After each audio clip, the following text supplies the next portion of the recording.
Hi everyone, it's Miss Pat. I'm here to read you a story. Today we're going to start reading with a book about a farm, a serious farm. A fella named Tim Egan wrote the book, wrote all the words. Let's see what's happening on this serious farm.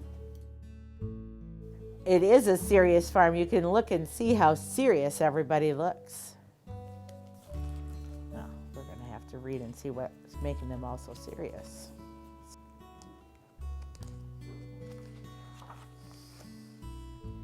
Farmer Fred never smiled much.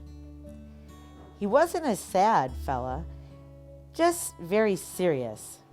He would say, farming is serious business. Nothing funny about corn. Look at. Now, because it was Farmer Fred's farm, all the animals acted like he did. So they were very serious too. I can see it in their eyes. Look, they all look very serious.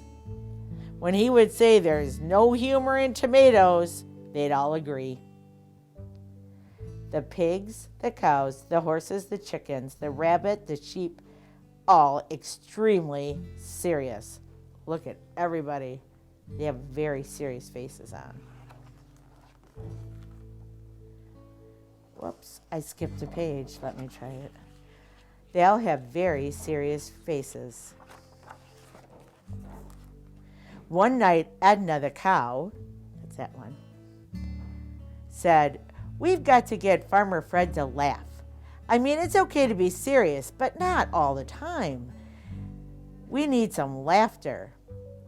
"Must admit," said Bernie the goat, "I wouldn't mind smiling again." He stretched his mouth and showed all his teeth. It wasn't a very convincing smile. They all decided they needed a plan to make the farm more fun. The next morning, as the sun came up, Edna was standing on the fence where Cormax the rooster usually stood. She was barely able to keep her balance. Look at the animals, are all laughing. She tried to yell cock-a-doodle-doo, but since she was a cow, it didn't come out like that at all.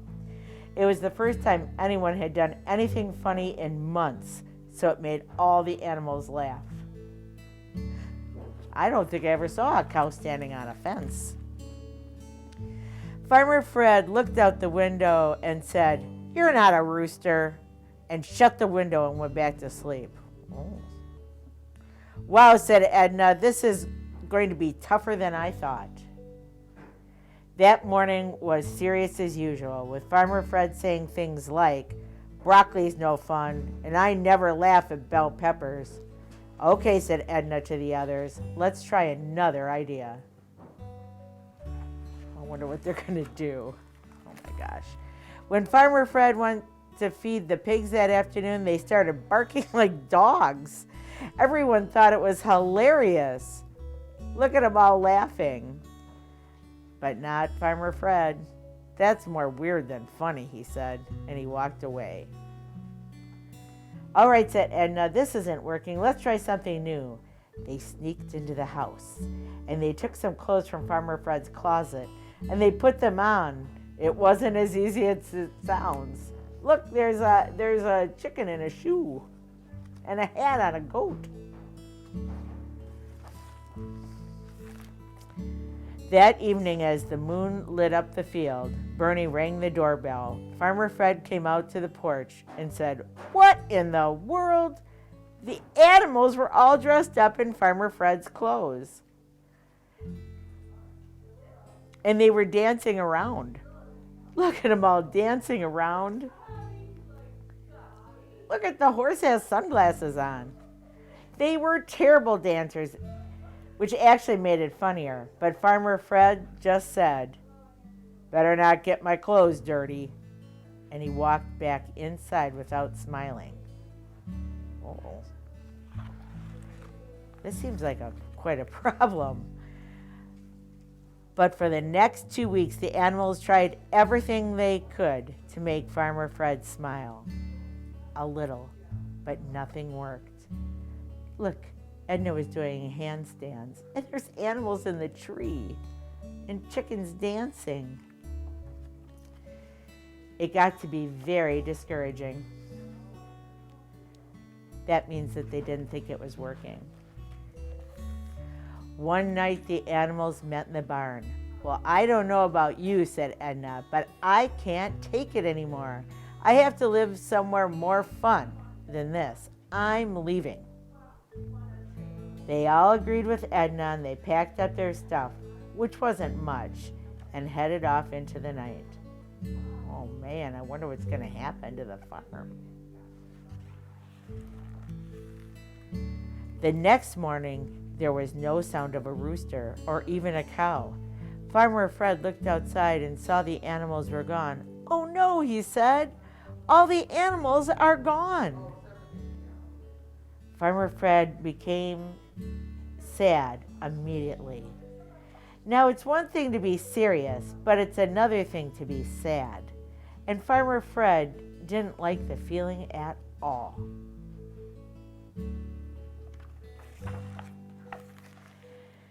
He got into his truck and drove down the road in search of his friends. He went about 4 miles, but there was no sign of them anywhere.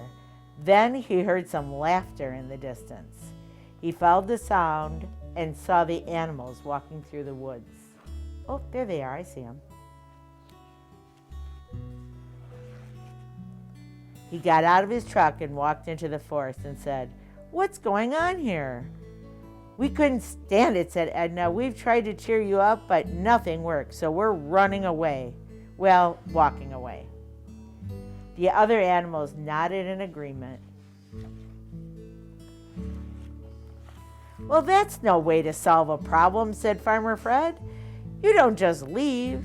I mean, sure, I'm serious, but that doesn't mean that you have to be. And besides, we're a family. I take care of you. I need you. Not to mention that you're safe on the farm. You'd probably be eaten by lions in a day or two here in the woods." Oh, look at all the animals are looking a little frightened, aren't they? I bet they didn't think about the lions. The animals thought about this for a minute as they whispered to one another about the lion issue. Farmer Fred mumbled, "Cows and chickens running wild in the woods. Heh heh." Edna turned quickly and said, "What was that?" "I think he laughed a little," said Bernie. "Yes," said a chicken, "I heard it. It wasn't much, but he did laugh." Oh man, maybe they cheered him up after all. "Well," said Edna, "in that case, you're woody enough for us, Farmer Fred. And we care about you too. I guess we can go back to the farm." The other animals nodded their head and said things like, "I agree, and good idea. Let's go back." They hopped onto the truck and Farmer Fred drove them home.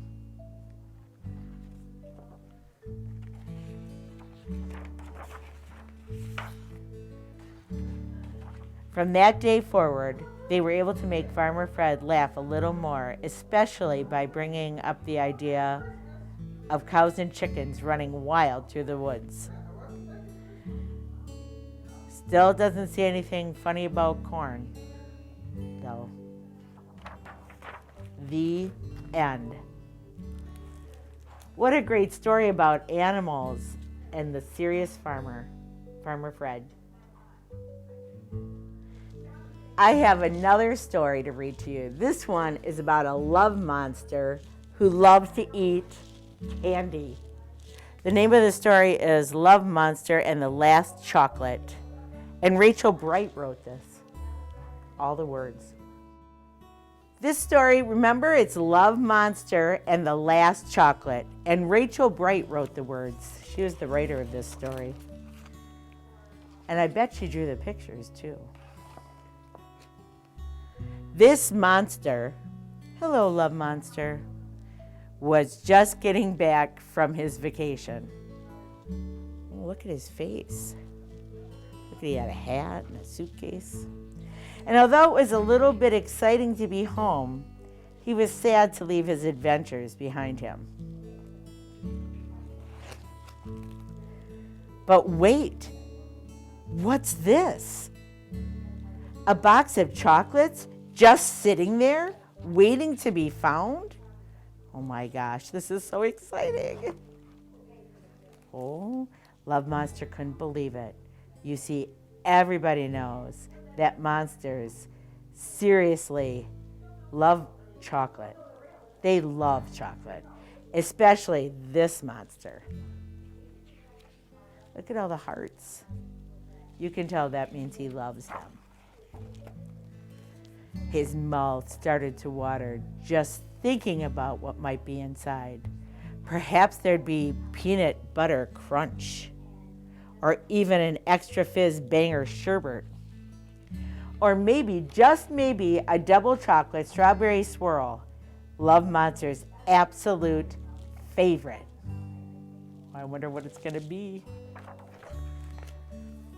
But then he had a thought, that he just couldn't unthink. He should probably share the chocolates with his friends. But what if there weren't enough? Oh, look at what's happening with his friends. They're all in a disagreement. They're pulling on him and fighting. Or what if someone took the one he really wanted the most? Look at him. He's going, what is going to happen? Or worst of all, what if the only one left for him was the coffee one? Ew! Everyone knows that monsters hate the coffee ones. Look, he's sticking out his tongue. Especially this monster. Yuck. Well, I'm sorry to tell you that after thinking all of these thoughts, Love Monster decided it would be safer and kinder for everyone if he just kept the chocolates. Just for himself. Oh, what would you do? Would you share them with your friends? Or would you keep them for yourself? It's a big question. So he went into his house, and so did the box of chocolates. Look, he's looking through the window in his door, without a whisper of a word to anyone. He didn't tell a soul. Love Monster couldn't wait. Oh, how his mouth watered. That means he really, really wanted one. But just as he went to lift the lid, he had a sort of a queasy, squeezy feeling in his heart. Look, he's looking at a picture of his friends. It was the feeling a monster gets when he knows he's about to do something he shouldn't. And before he could say, "Pass me the truffle surprise," he burst out of his house and ran as fast as his toes could carry him. I feel like I moved the book a lot. Should I change it? I'll do it again now. And before you could say, "Pass me the truffle surprise," he burst out of the house and ran as fast as his toes could carry him to find his friends. Oh, look, his friends are all doing something.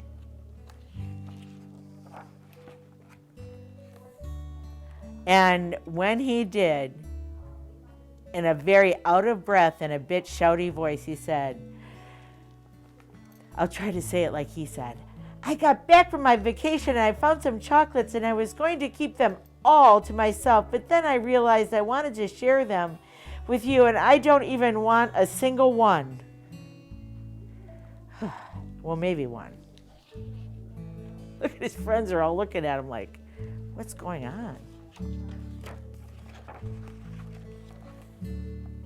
And do you know what his friends said? I wonder what his friends said. What do you think they said? "Silly monster, just open the box." Oh, and there's words on the top of the box. It says, "To Love Monster, we miss you so much. We save you our last chocolate, your favorite, because you're our favorite monster." Aw, look at, he's so happy. And you see, sometimes it's when you stop to think of others that you start to find out just how much they think of you. They made him a sign that said, "Welcome home."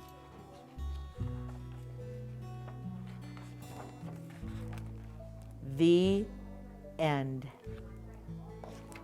What a great story about friends and chocolate and monsters.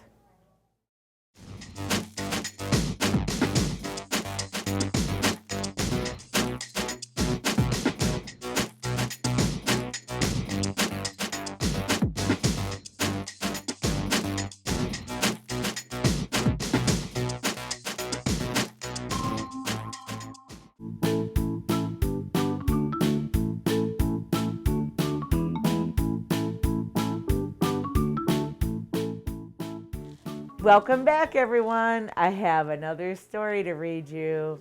This one is about a little girl who's right there, and she's holding an iguana. An iguana is like a big lizard. The name of the story is "I'd Rather Have an Iguana." And Heidi Mario wrote this book. I'd rather have an iguana. Oh, there's a baby there.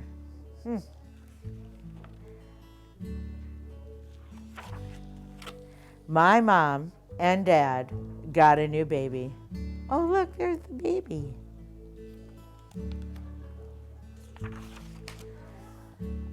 They said it's my baby too, but I'd rather have an iguana. Oh, that's where this comes from. You can see her big iguana in her, she's having that thought. They said it's a boy, but it's hard to tell. Oh, look at, she doesn't look that happy, does she?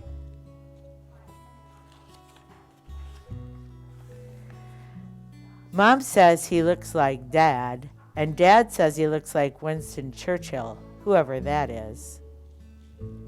This is what they're thinking. I think he looks like an alien I saw in a movie once, only not as cute. He didn't have a name, so we had to make one up. I thought of Wisconsin and Cornflake and Spot and Superman and Asparagus and Christine. Mom and Dad picked Charles.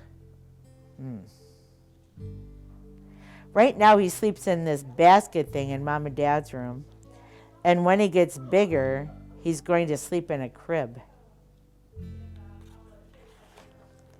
My crib. Oh, that must have been the one she slept in when she was a baby. Grandma and Grandpa and Aunt Grace and Uncle Howard and Mrs. Havermeyer and even Janice, my babysitter, all say. I wonder what they're going to say. My, aren't you glad to have a new little playmate?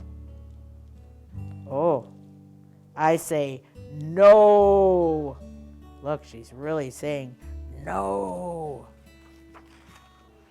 I already have a playmate. His name is Jason Rivera, and he has a tree fort and a swing set and a dog named Taco and 6 video games.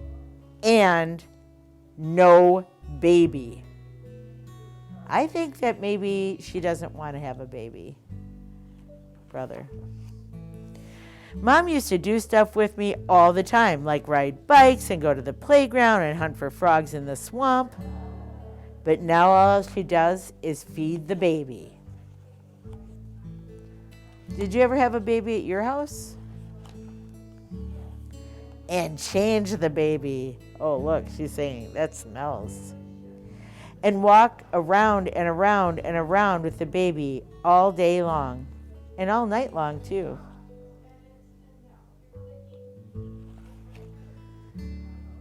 When he does sleep, she takes a nap. Dad says not to bother her.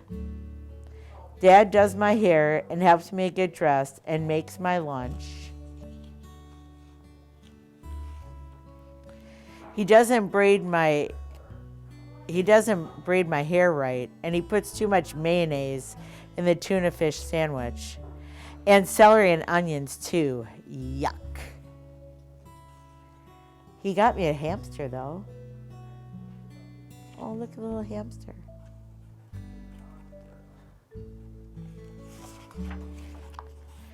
Yesterday, Dad was washing the dishes and I was coloring, and Mom yelled, "Quick, come see, the baby's smiling." And Dad ran and tripped on the rug and broke his glasses, and then all the baby did was throw up. Oh man, this sounds terrible.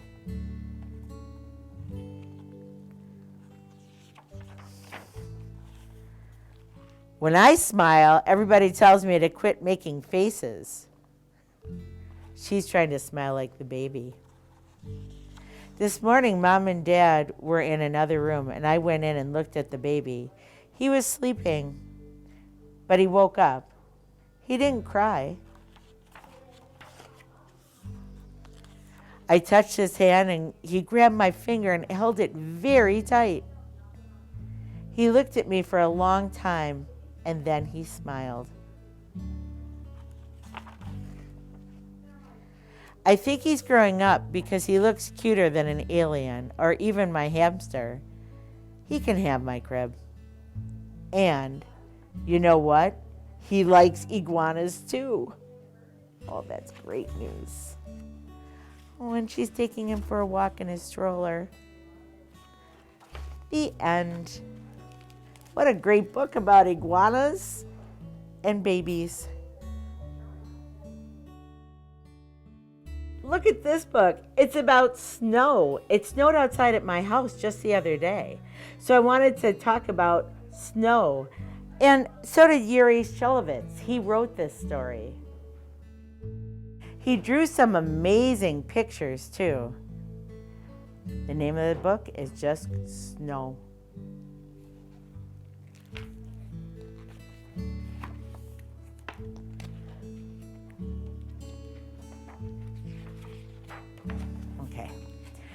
The skies are gray, the rooftops are gray, the whole city is gray. Ooh, I don't know. I thought this was about snow. Then, one snowflake. Where is it? It's right there. I see it. Oh, so did he. It's snowing, said Boy with Dog. He could see the snowflake too. It's only a snowflake, said Grandfather with the beard. Then two snowflakes. 1, 2. It's snowing, said Boy with Dog. It's nothing, said Man with Hat. Then 3 snowflakes. It's snowing, said Boy with Dog. Let's see if I can see the snowflakes. 1, 2, there they are. 1, 2, 3. It'll melt, said the woman with the umbrella. A few snowflakes floated down and melted. But as soon as one snowflake melts, another one takes its place. No snow, said the radio. No snow, said the television.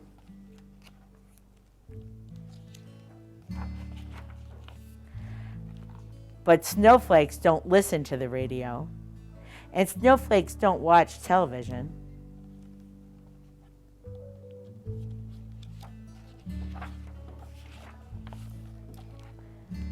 All snowflakes know is snow, snow, and snow. Snowflakes keep coming and coming and coming. Uh-oh, look what's happening. That's a lot of snowflakes now. Circling and swirling and spinning and twirling. Dancing, playing there and there.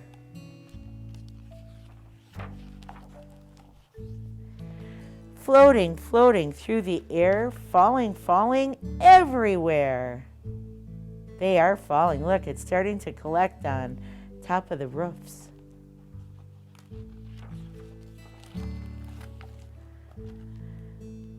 The rooftops grow lighter and lighter. Yep, I noticed that too. It's snowing, said Boy with Dog.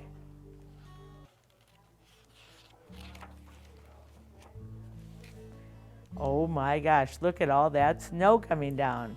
That's a lot of snowflakes. The rooftops are white. Look at how happy everybody is. The whole city is white.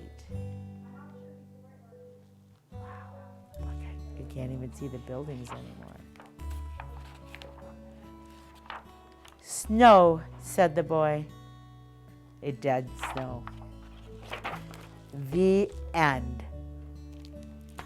That's definitely a story about snow. I'm so glad you could let me read you a story today. I'm so glad I had the chance. It was so fun to read you the story about the monster and the chocolate that came back from vacation, and the iguana, and some of the other stories we read today. I can't wait to see you again next time.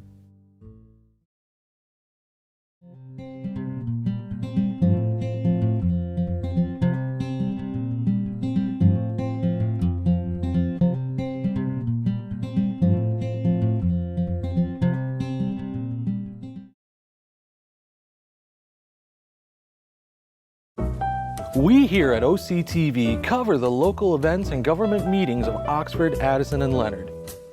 We also produce and edit programs for you viewers out there. With the leadership of our station manager, Bill Service, we have been a very successful team, winning awards from the state of Michigan for Best Electronic Media, giving attention to our local veterans. We also won awards for excellence in directing and educational programs. With the help of our great new equipment and our technical directors, we write, produce, and broadcast our local news for you. Without our production manager, Terry Stiles, our channel and station wouldn't be the well-oiled machine it is today. She coordinates the editing assignments and shoot schedule with our editors and camera people. OCTV and its communities make a great team.